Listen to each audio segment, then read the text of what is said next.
Bonsoir, madame.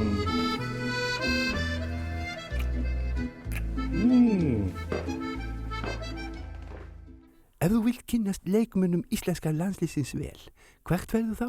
Jú, þú býður þér í mat til mömmu þeirra.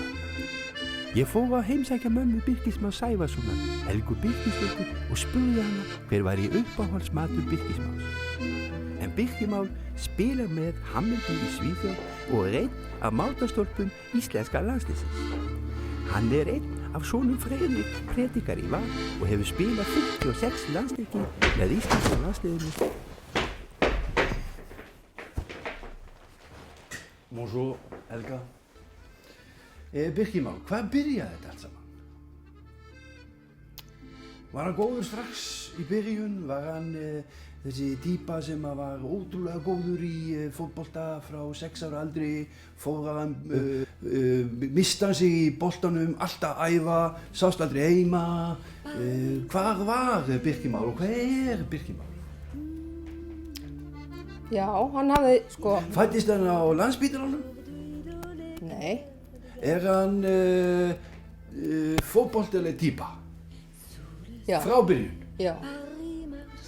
Var hann Strax. í vöggu að leika sig með bolta? Já, hann skreiði eftir bolta. Var hann að skríða með bolta? Já. Var hann, hvenær byrjaði hann í öðru flokki? Nei, hann byrjaði bara, hann beið eftir að byrja að æfa í 5 ára. Bara fyrir utan liðið? Já, bara hékk á hurðinni á Hlíðarenda, Hver er uppáhaldsmatur hans Birkis?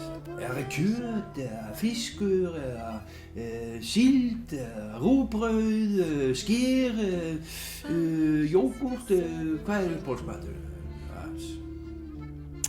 Hann er nú voða mikill kjötmaður, En hann biður mig nú pizzu ef hann kemur. Pizza? Ok. Oui, það vill svo til að uppáhaldsmatur minn er einmitt pizza. Frönsk pizza. Við fluttum okkur yfir í eldhúsið þar sem Helga fletjaði út pizzudegið að hætti húsins og lagði hvert áleggið á fætur annað og endaði með að setja ostinn ofan á og inn í opn for loslætið.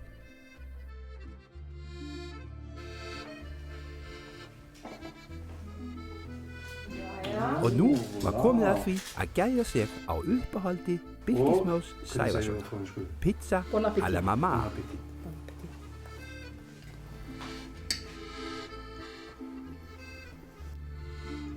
Ég gætti mér á góðri pizzu og rendi henni niður með góðu frönsku. Þessi pizza og hélt áfram að spauga hagi Birkir Már. Takk fyrir það. Takk fyrir mig. Þegar ég var búinn að fá nægju mína af pizzu og já og frönsku víni fór ég að skoða verðlaunaklippi Birkis Más.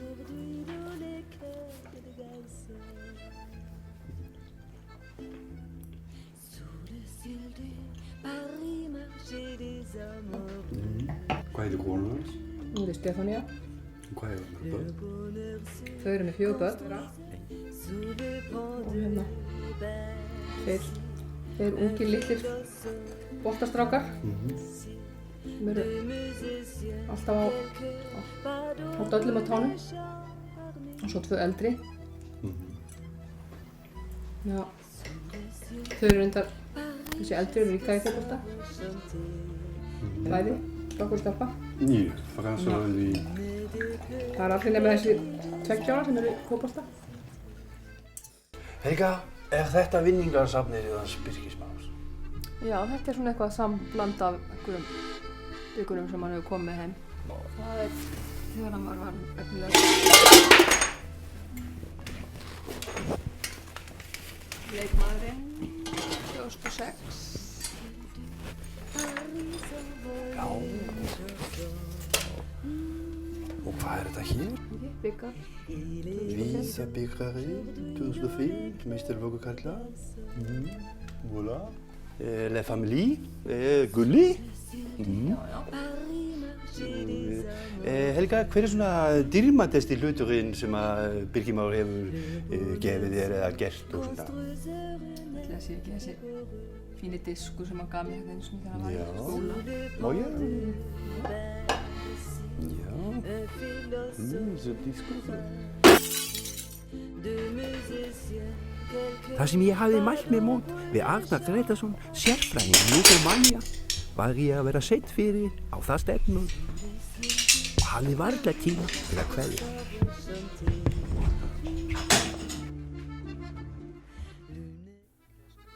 Arnar Gretarsson, þjálfari Breiðabliks, sérfræðingur Júgómania og hann hafði þetta að segja andstæðinga Íslands í Evrópukeppni.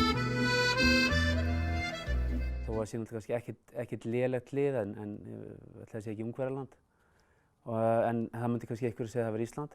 En ég held að við, með hvernig við fórum inn í þessa keppni og líka síðustu keppni, þar sem við fórum í umspil á móti Króatíu og rétt út og vorum mjög nálægt í að fara til Brasilíu og förum svo alla leið núna og mér fannst við gera það mjög samfærandi, þannig að ég held að við séum langt í frá að vera með lakasta liðið í þessum riðli.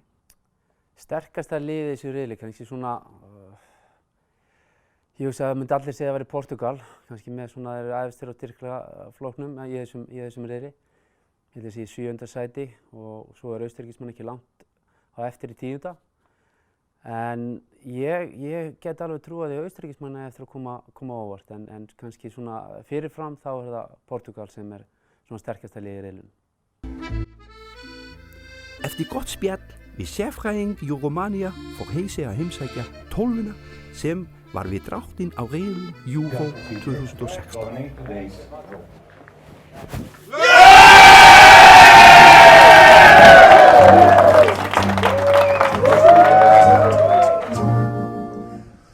Völlur grær og vetur hlýr og vermir sólin grunn. Kem ég heim og hyggi þig, verð hjá